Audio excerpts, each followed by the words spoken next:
Hello, everybody, and welcome to another episode of Lazarus Out Loud, where I am reading the Harry Potter series, one chapter a week.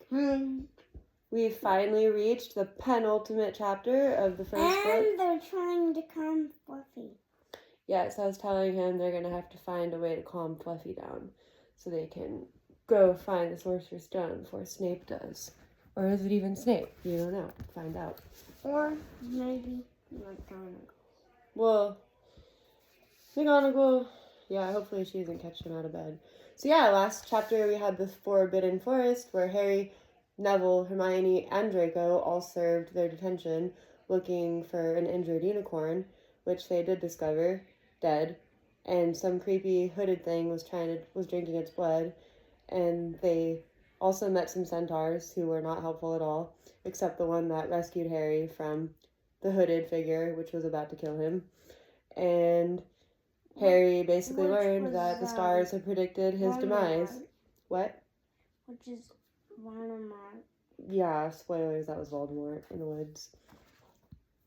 And he's drinking the unicorn blood to stay alive long enough till he can get the Sorcerer's Stone and achieve true mortality and also richness. Endless riches, whatever. So yeah, it was a pretty good chapter, one of the scarier ones in this book. Books do get progressively scary. Chapter 16 is called Through the Trap Door. Wonder what's going to happen in that one. And you see, but you do meet Fluffy. We will. The picture is this creepy plant thing, which we'll find out is called the Devil's Snare. It's not going to be good either when they find out what that is. So, you ready? Yeah. Okay. In years to come, Harry would never quite remember how he had managed to get through his exams when he half expected Voldemort to come bursting through the door at any moment. Yet the days crept by and there could be no doubt that Fluffy was still alive and well behind the locked door. It was swelteringly hot, especially in the large classrooms where they did their written papers. Where's Snape? He's just doing his thing. Trying to get past Fluffy. Well, that's what Harry, Hermione, and Ron seem to think. I don't know if they're correct about that. We'll find out. They had been given special new quills for the exams, which had been bewitched with an anti-cheating spell. We also have our posters in the background. Yes, we're in the room with the Monster Jam collage, as always. Or sometimes we like to shoot our videos in different locales to keep it interesting. Just kidding. They had practical exams as well. Professor Flitwick called them one by one into his class to see if they could make a pineapple tap dance on it across a desk. Professor McGonagall watched them... What? Professor McGonagall... Why'd you say what? Because he made like a little owl noise. Yeah. Oh my gosh, you got the giggles again! It's not even a funny part of the book. It's the boring stuff. You're taking tests. We're not in a rush though. We're not late for school. I don't have to go to work. We're chilling. Okay. So Professor McGonagall watched them turn a mouse into a snuff box. Don't you have to work tomorrow? No, I don't. Not till Wednesday. Not till Wednesday. We're good. Okay, they had to turn a mouse into a snuff box. Points were given for how pretty the snuff box was, but taken away if it had whiskers. Snape made them all nervous, breathing down their necks while they tried to remember how to make a forgetfulness potion. It's ironic. Harry did the best he could, trying to ignore the stabbing pains in his forehead, which had been bothering him ever since his trip into the forest. Neville thought Harry had a bad case of exam nerves because Harry couldn't sleep, but the truth was that Harry kept being woken by his old nightmare, except that it was now worse than ever because there was a hooded figure dripping blood in it. Maybe it was because they hadn't seen what Harry had seen in the forest, or because they didn't have scars burning on their foreheads, but Ron and Hermione didn't seem as worried about the stone as Harry. The idea of Voldemort certainly scared them, but he didn't keep visiting them in their dreams, and they were so busy with their revision they didn't have much time to fret about what Snape or anyone else might be up to. Their very last exam was History of Magic.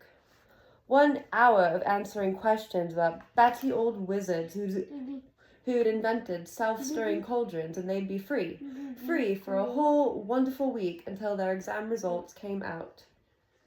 When the ghost of Professor Binns told them to put down their quills and roll up their parchment, Harry couldn't help cheering with the rest.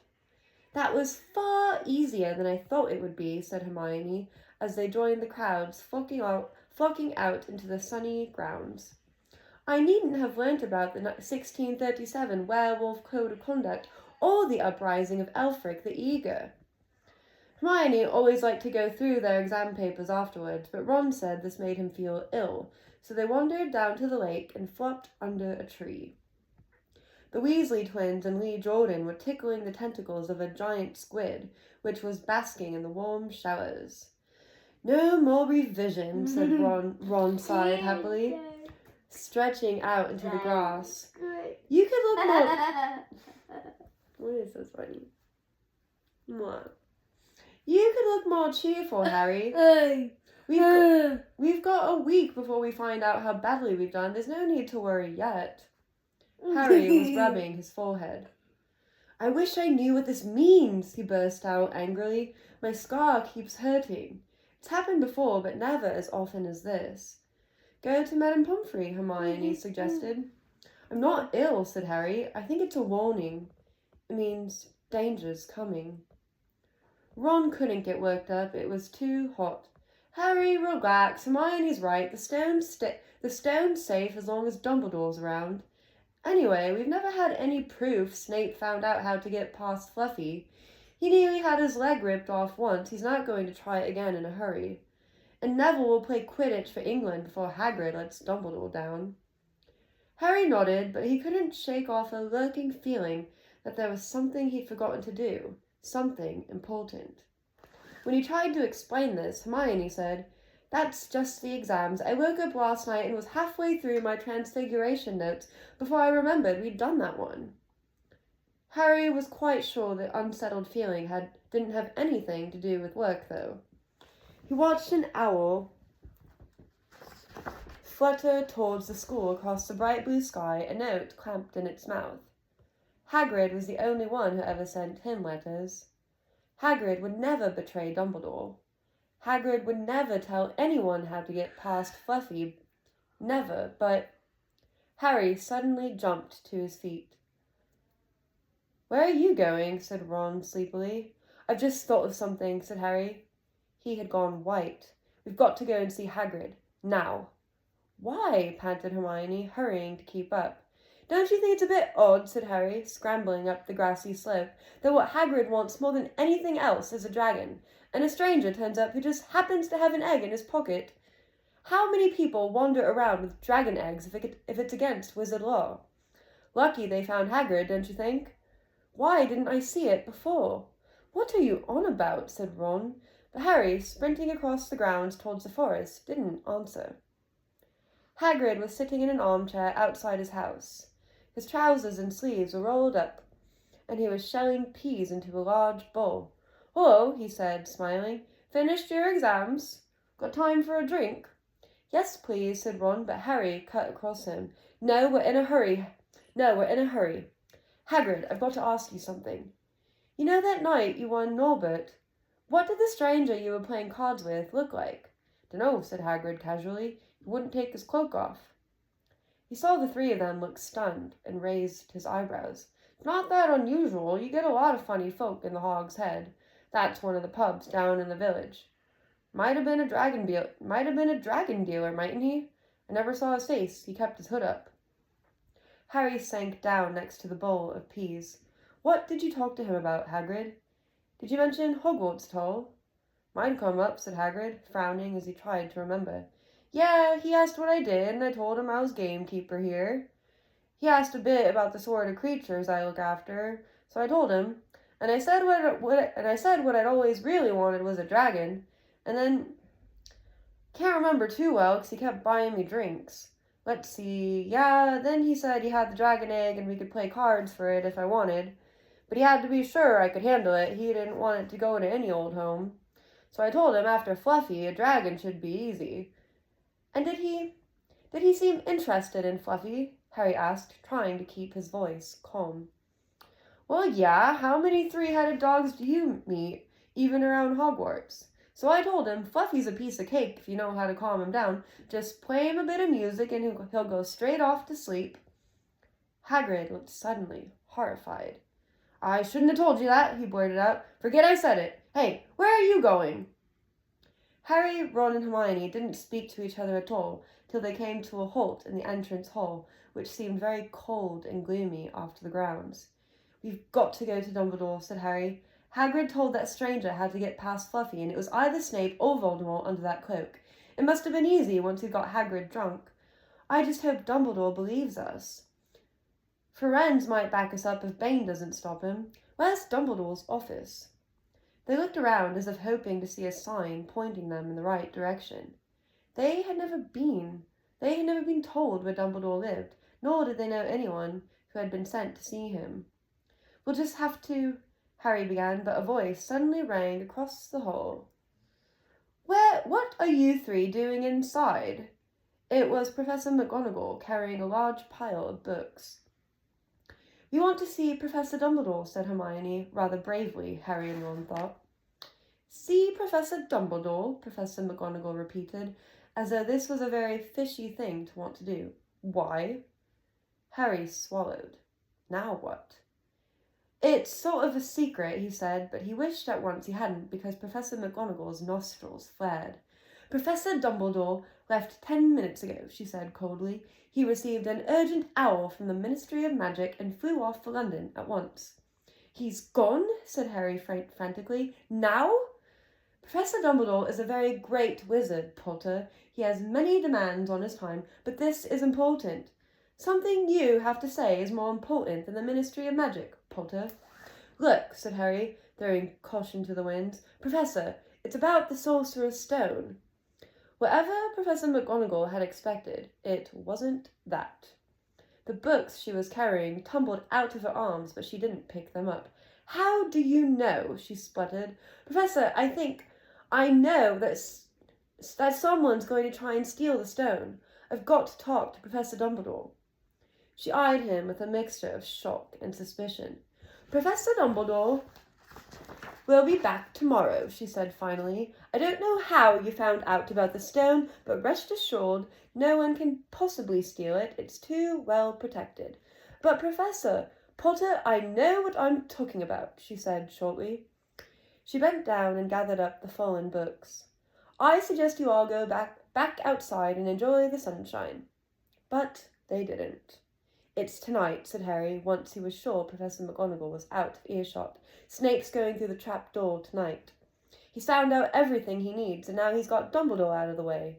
He sent that note. I bet the Ministry of Magic will get a real shock when Dumbledore turns up. But what can we... Hermione gasped. Harry and Ron wheeled around. Snape was standing there. Good afternoon, he said smoothly. They stared at him. You shouldn't be inside on a day like this, he said with an odd, twisted smile. Harry began without any idea what he was going to say. You want to be more careful, said Snape. Hanging around like this, people will think you're up to something. And Gryffindor really can't afford to lose any more points, can they? Harry flushed. Falling asleep. They turned to go back outside, but Snape called them back. Be warned, Potter. Any more nighttime wanderings, and I will personally make sure you are expelled. Good day to you. He strode off in the direction of the staff room. Out on the stone steps, Harry turned to the others. Right, here's what we've got to do, he whispered urgently. One of us has got to keep an eye on Snape. Wait outside the staff room and follow him if he leaves it. Hermione, you better do that. Why me? It's obvious, said Ron. You could pretend to be waiting for Professor Flitwick, you know. He put on a high voice.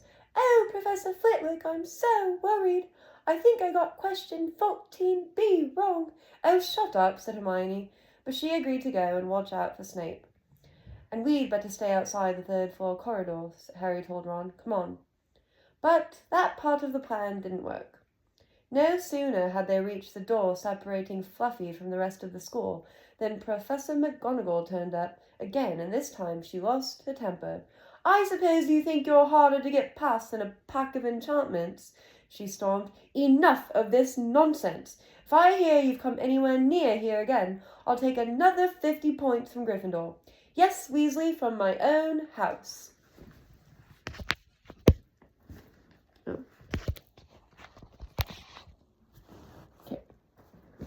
Harry and Ron went back to the common room. Harry had just said, at least Hermione's on Snape's tail, when the portrait of the fat lady swung open and Hermione came in. I'm sorry, Harry, she wailed. Snape came out and asked me what I was doing, so I said I was waiting for Flitwick, and Snape went to get him, and I've only just got away. I don't know where Snape went. Well, that's it then, isn't it? Harry said. The other two stared at him. He was pale and his eyes were glittering. I'm going out of here tonight, and I'm going to try and get to the stone first. You're mad, said Ron. You can't, said Hermione. After what McGonagall and Snape have said, you'll be expelled. So what? Harry shouted. Don't you understand? If Snape gets hold of the stone, Voldemort's coming back. Haven't you heard what it was like when he was trying to take over? There won't be any Hogwarts to get expelled from. He'll flatten it or turn it into a school for the dark arts. Losing points doesn't matter anymore, can't you see? Do you think he'll leave you? Do you think he'll leave you and your families alone if Gryffindor wins the House Cup? If I get caught before I can get to the stone, well, I'll have to go back to the Dursleys and wait for Voldemort to find me there. It's only dying a bit later than I would have done, because I'm never going over to the dark side. I'm going through that trap door tonight, and nothing you two say is going to stop me. Voldemort killed my parents, remember? He glared at them. You're right, Harry, said Hermione in a small voice. I'll use the invisibility cloak, said Harry. It's just lucky I got it back. But will it cover all three of us, said Ron. All three of us.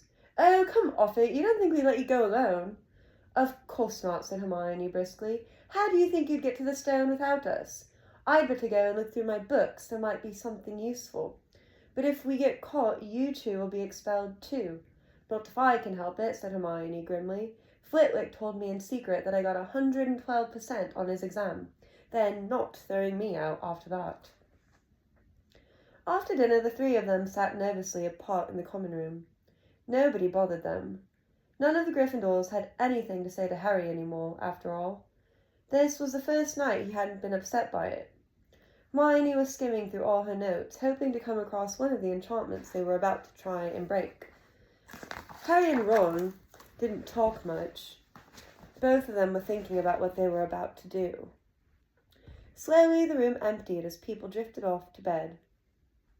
Better get the cloak, Ron muttered as Lee Jordan finally left, stretching and yawning. My head hurts.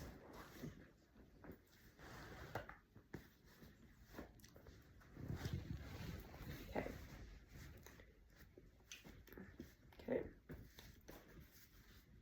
Anyway.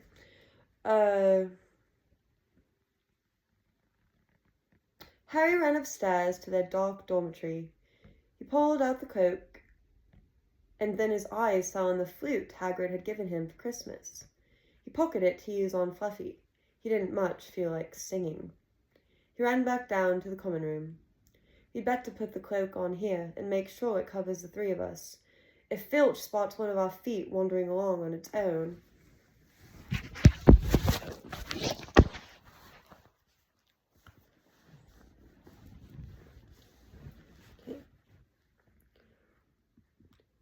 What are you doing? Said a voice from the corner of the room.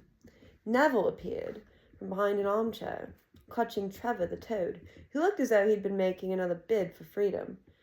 Nothing, Neville, nothing, said Harry, hurriedly putting the cloak behind his back. Neville stared at their guilty faces. You're going out again, he said. No, said Hermione. No, we're not. Why don't you go to bed, Neville? Harry looked at the grandfather clock by the door. They couldn't afford to waste any more time. Snape might even now be playing Fluffy to sleep. "You can't go out," said Neville. "You'll be caught again. Gryffindor will be in even more trouble." "You don't understand," said Harry. "This is important." But Neville was clearly steeling himself to do something desperate. "I won't let you do it," he said, hurrying to stand in front of the portrait hole. I'll fight you."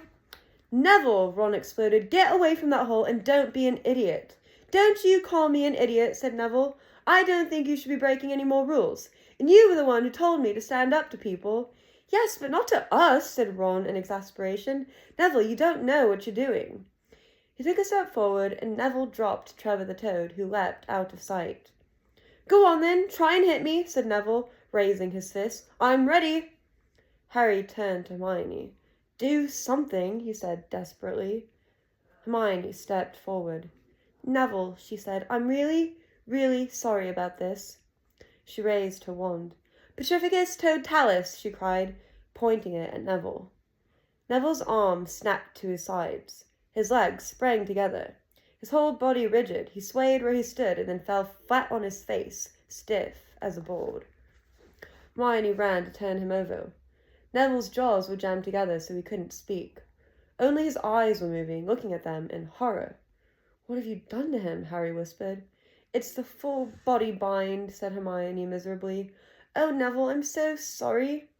"We had to, Neville. No time to explain," said Harry. "You'll understand later, Neville," said Ron, as they stepped over him and pulled on the invisibility cloak. But leaving Neville lying motionless on the floor didn't feel like a very good omen. In their nervous state, every statue's shadow looked like Filch. Every distant breath of wind sounded like Peeves swooping down on them. At the foot of the first set of stairs, they spotted Mrs. Norris skulking near the top. "Oh, let's kick her just this once," Ron whispered in Harry's ear, but Harry shook his head. As they climbed carefully around her, Mrs. Norris turned her lamp-like eyes on them, but didn't do anything. They didn't meet anyone else until they reached the staircase up to the 3rd floor. Peeves was bobbing halfway up, loosening the carpet so that people would trip. "Who's there?" he said suddenly, as they climbed towards him. He narrowed his wicked black eyes. "Know you're there, even though I can't see you. Are you ghouly or ghosty or wee student beastie?" He rose up in the air and floated there, squinting at them. "Should call Filch, I should, if something's a-creeping around unseen." Harry had a sudden idea. "Peeves," he said in a hoarse whisper, "the Bloody Baron has his own reasons for being invisible." Peeves almost fell out of the air in shock. He caught himself in time and hovered about a foot off the stairs. "So sorry, your bloodiness, Mr. Baron, sir," he said greasily. My mistake. I didn't see you. Of course I didn't. You're invisible. Forgive old Peevesy his little joke, sir." "I have business here, Peeves," croaked Harry. "Stay away from this place tonight." "I will, sir. I most certainly will," said Peeves, rising up in the air again. "Hope your business goes well, Baron. I'll not bother you." And he scooted off. "Brilliant, Harry," whispered Ron. A few seconds later, they were there, outside the 3rd floor corridor, and the door was already ajar. "Well, there you are," Harry said quietly. "Snape's already got past Fluffy." Seeing the open door somehow seemed to impress upon all three of them what was facing them. Underneath the cloak, Harry turned to the other two. "If you want to go back, I won't blame you," he said. "You can take the cloak. I won't need it now." "Don't be stupid," said Ron. "We're coming," said Hermione. Harry pushed the door open. As the door creaked, low, rumbling growls met their ears. All three of the dogs' noses sniffed madly in their direction, even though it couldn't see them. There's a picture of Fluffy with her 3 heads. Super scary. Do you want to see the picture? I will calm down. Yeah, they're about to play some music for her. So she's growling at them now. So all three of the dogs' noses sniffed madly in their direction, even though it couldn't see them. "What's that at its feet?" Hermione whispered. "Looks like a harp," said Ron. "Snape must have left it there." It must wake up the moment you stop playing, said Harry. Well, here goes. He put Hagrid's flute to his lips and blew. It wasn't really a tune, but from the first note the beast's eyes began to droop. Harry hardly drew breath. Slowly the dog's growls ceased. It tottered on its paws and fell to its knees. Then it slumped to the ground, fast asleep. Keep playing, Ron warned Harry, as they slipped out of the cloak and crept towards the trap door. They could feel the dog's hot, smelly breath as they approached the giant heads. I think we'll be able to pull the door open, said Ron, peering over the dog's back. Want to go first, Hermione? No, I don't. All right, Ron gritted his teeth and stepped carefully over the dog's legs. Speaking of that, we saw a statue. Oh, yeah?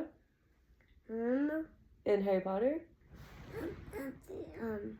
Not in the book, but at the bookstore. Oh, we did. It was cool, huh? Yeah. Mm-hmm. Looks like this picture. Oh, yeah, the fluffy statue.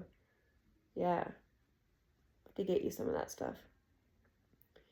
So, all right, Ron gritted his teeth and stepped carefully over the dog's legs. He bent and pulled the ring of the trap door, which swung up and open. What can you see? Hermione said anxiously. Nothing, just black. There's no way of climbing down. Is she gonna stay asleep? The dog, yeah, Harry's still playing the flute. So he's gonna go last. But if he stops... She'll wake up. That would be bad. Nothing, just black. There's no way of climbing down. We'll just have to drop. Harry, who was still playing the flute, waved at Ron to get his attention and pointed at himself. You want to go first? Are you sure? Said Ron. I don't know how deep this thing goes. Give the flute to Hermione so she can keep him asleep. Harry handed the flute over. In the few seconds' silence, the dog growled and twitched, but the moment Hermione began to play, it fell back into its deep sleep. Harry climbed over it and looked down through the trap door. There was no sign of the bottom. He lowered himself through the hole until he was hanging on by his fingertips. Then he looked up at Ron and said, If anything happens to me, don't follow. Go straight to the owlery and send Hedwig to Dumbledore, right? Right, said Ron. See you in a minute, I hope. And Harry let go. Cold, damp air rushed past him, and he fell down, down, down, and flump! With a funny, muffled sort of thump, he landed on something soft. He sat up and felt around, his eyes not used to the gloom. It felt as though he was sitting on some sort of plant. It's okay, he called up to the light, the size of a postage stamp, which was the open trap door. It's a soft landing, you can jump. There's a picture of him falling, falling, falling. Very neat. We're gonna fall onto this plant thing. Ron followed straight away. He landed sprawled next to Harry. What's this stuff? Was first words. Dunno, some sort of plant thing. I suppose it's here to break the fall. Come on, Hermione. Come on, Hermione. The distant music stopped. There was a loud bark from the dog, but Hermione had already jumped. She landed on Harry's other side. We must be miles under the school, she said. Lucky this plant thing's here, really, said Ron. Lucky, shrieked Hermione. Look at you both. She leapt up and struggled towards a damp wall. She had to struggle because the moment she had landed, the plant had started to twist snake-like tendrils around her ankles. As for Harry and Ron, their legs had already been bound tightly in long creepers without their noticing. Hermione had managed to free herself before the plant got a firm grip on her. Now she watched in horror as the two boys fought to pull the plant off them, but the more they strained against it, the tighter and faster the plant wound around them. Stop moving, Hermione ordered them. I know what this is. It's Devil's Snare. Oh, I'm so glad we know what it's called. That's a great help, snarled Ron, leaning back, trying to stop the plant curling around his neck. Shut up, I'm trying to remember how to kill it, said Hermione. Well, hurry up. I can't breathe, Harry gasped, wrestling with it as it curled around his chest. Devil's Snare, Devil's Snare. What did Professor Sprout say? It likes the dark and the damp, so light a fire, Harry choked. Yes, of course. But there's no wood, Hermione cried, wringing her hands. "Have you gone mad?" Ron bellowed. "Are you a witch or not?" "Oh, right," said Hermione, and she whipped out her wand, waved it, muttered something, and sent a jet of the same bluebell flames she had used on Snape at the pond. In a matter of seconds, the two boys felt it loosening its grip as it cringed away from the light and warmth. Wriggling and flailing, it unraveled itself from their bodies, and they were able to pull free. "Lucky you pay attention in herbology, Hermione," said Harry, as he joined her by the wall, wiping sweat off his face. "Yeah," said Ron, "and lucky Harry doesn't lose his head in a crisis. There's no wood. Honestly." "This way," said Harry, pointing down a stone passageway, which was the only way on. All they could hear, apart from their footsteps, was the gentle drip of water trickling down the walls. The passageway sloped downwards, and Harry was reminded of Gringotts. With an unpleasant jolt at the heart, he remembered the dragon said to be guarding vaults in the Wizard's Bank. If they met a dragon, a fully grown dragon, Norbert had been bad enough. "Can you hear something?" Ron whispered. Harry listened. A soft rustling and clinking seemed to be coming up from ahead. "Do you think it's a ghost?" "I don't know. Sounds like wings to me." "There's light ahead. I can see something moving." They reached the end of the passageway and saw before them a brilliantly lit chamber, its ceiling arching high above them. It was full of small, jewel-bright birds, fluttering and tumbling all around the room. On the opposite side of the chamber was a heavy wooden door. "Do you think they'll attack us if we cross the room?" said Ron. "Probably," said Harry. "They don't look very vicious, but I suppose if they all swoop down at once. Well, there's nothing for it. I'll run." He took a deep breath, covered his face with his arms, and sprinted across the room. He expected to feel sharp beaks and claws tearing at him any second, but nothing happened. He reached the door untouched. He pulled the handle, but it was locked. The other two followed him. They tugged and heaved at the door, but it wouldn't budge, not even when Hermione tried her Alohomora charm. "Now what?" said Ron. "These birds. They can't be here just for decoration," said Hermione. They watched the birds soaring overhead, glittering. "Glittering? They're not birds," Harry said suddenly. "They're keys. Winged keys. Look carefully. So that must mean—" He looked around the chamber while the other two squinted up at the flock of keys. "Yes, look, broomsticks. We've got to catch the key to the door." "But there are hundreds of them." Ron examined the lock on the door. "We're looking for a big, old-fashioned one, probably silver like the handle." They seized a broomstick each and kicked off into the air, soaring into the midst of the cloud of keys. They grabbed and snatched, but the bewitched keys darted and dived so quickly it was almost impossible to catch one. Not for nothing, though, was Harry the youngest seeker in a century. He had a knack for spotting things other people didn't.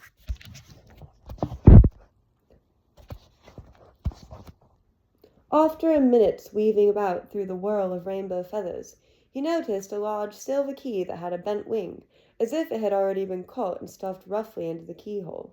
"That one," he called to the others. "That big one, there. No, there, with bright blue wings. The feathers are all crumpled on one side." So yeah, it's a bunch of keys, see? And this is the one I think they're talking about. So, it's all these flying keys. And I'm pretty sure this is the one that's all bent up. Okay. Ron went speeding in the direction that Harry was pointing, crashed into the ceiling, and nearly fell off his broom. "You've got to close in on it," Harry called, not taking his eyes off the key with the damaged wing. "Ron, you come at it from above. Hermione, stay below and stop it going down. And I'll try and catch it. Right now!" Ron dived. Hermione rocketed upwards. The key dodged them both, and Harry streaked after it. It sped towards the wall. Harry leant forward and, with a nasty crunching noise, pinned it against the stone with one hand. Ron and Hermione's cheers echoed around the high chamber. They landed quickly, and Harry ran to the door, the key struggling in his hand. He rammed it into the lock and turned. It worked. The moment the lock had clicked open, the key took flight again, looking very battered now that it had been caught twice. "Ready?" Harry asked the other two, his hand on the door handle. They nodded. He He pulled the door open. The next chamber was so dark they couldn't see anything at all. But as they stepped into it, light suddenly flooded the room to reveal an astonishing sight. They were standing on the edge of a huge chessboard, behind the black chessmen, which were all taller than they were, and carved from what looked like black stone. Facing them, way across the chamber, were the white pieces. Harry, Ron, and Hermione shivered slightly. The towering white chessmen had no faces. "Now what do we do?" Harry whispered. "It's obvious, isn't it?" said Ron. "We've got to play our way across the room." Behind the white pieces they could see another door. "How?" said Hermione nervously. "I think," said Ron, "we're going to have to be chessmen." He walked up to a black knight and put his hand out to touch the knight's horse. At once the stone sprang to life. The horse pawed the ground, and the knight turned his helmeted head to look down at Ron. "Do we have to join you to get across?" The black knight nodded. Ron turned to the other two. "This wants thinking about," he said. "I suppose we've got to take the place of 3 of the black pieces." Harry and Hermione stayed quiet, watching Ron think. Finally, he said, "Now, don't be offended or anything, but neither of you are that good at chess." "We're not offended," said Harry quickly. "Just tell us what to do." "Well, Harry, you take the place of that bishop, and Hermione, you go there instead of that castle." "What about you?" "I'm going to be a knight," said Ron. The chessmen seemed to have been listening, because at these words a knight, a bishop, and a castle turned their backs on the white pieces and walked off the board, leaving 3 empty squares, which Harry, Ron, and Hermione took. "White always plays first in chess," said Ron, peering across the board. "Yes, look." A white pawn had moved forward 2 squares. Ron started to direct the black pieces. They moved silently wherever he sent them. Harry's knees were trembling. What if they lost? "Harry, move diagonally 4 squares to the right." Their first real shock came when their other knight was taken. The White Queen smashed him to the floor and dragged him off the board, where he lay quite still, face down. Ooh, see a picture? There's a picture of them playing the giant game of chess. Yeah. "Had to let that happen," said Ron, looking shaken. "Leaves you free to take that bishop, Hermione. Go on." Every time one of their men was lost, the white pieces showed no mercy. Soon there was a huddle of limp black players slumped along the wall. Twice, Ron only just noted in time that Harry and Hermione were in danger. He himself darted around the board, taking almost as many white pieces as they had lost black ones. "We're nearly there," he muttered suddenly. Let me think. The White Queen turned her blank face towards him. "Yes," said Ron softly, "it's the only way. I've got to be taken." "No!" Harry and Hermione shouted. "That's chess," snapped Ron. "You've got to make some sacrifices. I'll make my move and she'll take me. That leaves you free to checkmate the king, Harry. But do you want to stop Snape or not? Ron, look, if we don't hurry up, he'll already have the stone." There was nothing else for it. "Ready," Ron called, his face pale but determined. "Here I go. Now, don't hang around once you've won." He stepped forward and the White Queen pounced. She struck Ron hard around the head with her stone arm and he crashed to the floor. Hermione screamed but stayed on her square. The White Queen dragged Ron to one side. He looked as if he'd been knocked out. Shaking, Harry moved 3 spaces to the left. The White King took off his crown and threw it at Harry's feet. They had won. The chessmen parted and bowed, leaving the door ahead clear. With one last desperate look at Ron, Harry and Hermione charged through the door and up the next passageway. "What if he'll be all right," said Harry, trying to convince himself. "What do you reckon's next?" "We've had sprouts, that was the devil's snare. Flitwick must have put charms on the keys. McGonagall transfigured the chessmen to make them alive.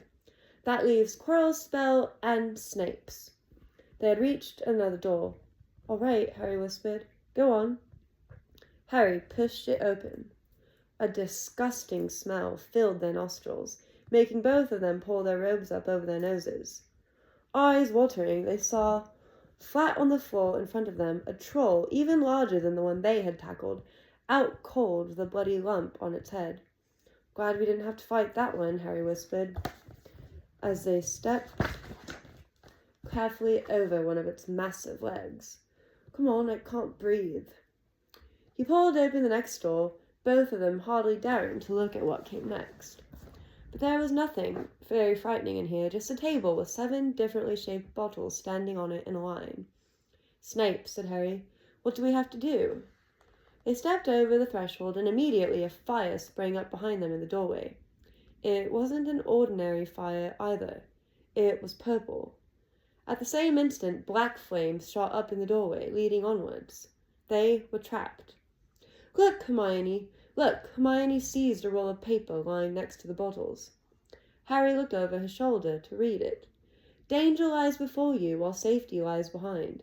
2 of us will help you, whichever you would find. 1 among us 7 will let you move ahead, another will transport the drinker back instead. 2 amongst our number hold only nettle wine. 3 of us are killers, waiting, hidden in line. Choose unless you wish to stay here forevermore. To help you in your choice, we give you these clues, 4. First, however slyly the poison tries to hide, you will always find some on nettle wine's left side. Second, different are those who stand at either end, but if you would move onwards, neither is your friend. Third, as you see clearly, are all a different size. Neither dwarf nor giant holds death in their insides. Fourth, the second left and the second on the right are twins once you taste them, though different at first sight. Hermione let out a great sigh, and Harry, amazed, saw that she was smiling, the very last thing he felt like doing. "Brilliant," said Hermione. "This isn't magic, it's logic. A puzzle. A lot of the greatest wizards haven't gone out of logic. They'd be stuck in here forever." What? "But so will we, won't we?" "Of course not," said Hermione. "Everything we need is here on this paper. 7 bottles, 3 are poison, 2 are wine. 1 will get us safely through the black fire, and 1 will get us back through the purple. But how do we know which to drink? Give me a minute." Hermione read the paper several times. Then she walked up and down the line of bottles, muttering to herself and pointing at them. At last she clapped her hands. "Got it," she said. "The smallest bottle will get us through the black fire, towards a stone." Harry looked at the tiny bottle. "There's only enough there for 1 of us," he said. "That's hardly 1 swallow." They looked at each other. "Which one will get you back through the purple flames?" Hermione pointed at a rounded bottle at the right end of the line. "You drink that," said Harry. "No, listen. Get back and get Ron. Grab brooms from the flying key room. They'll get you out of the trapdoor and past Fluffy. Go straight to the owlery and send Hedwig to Dumbledore. We need him. I might be able to hold Snape off for a while, but I'm no match for him, really." "But, Harry, what if you know who's with him?" "Well, I was lucky once, wasn't I?" said Harry, pointing at his scar. "I might get lucky again." Hermione's lip trembled, and she suddenly dashed at Harry and threw her arms around him. "Hermione!" "Harry, you're a great wizard, you know." "Not as good as you," said Harry, very embarrassed as she let go of him. "Me," said Hermione. "Books and cleverness. There are more important things. Friendship and bravery and—" "Oh, Harry, be careful." "You drink first," said Harry.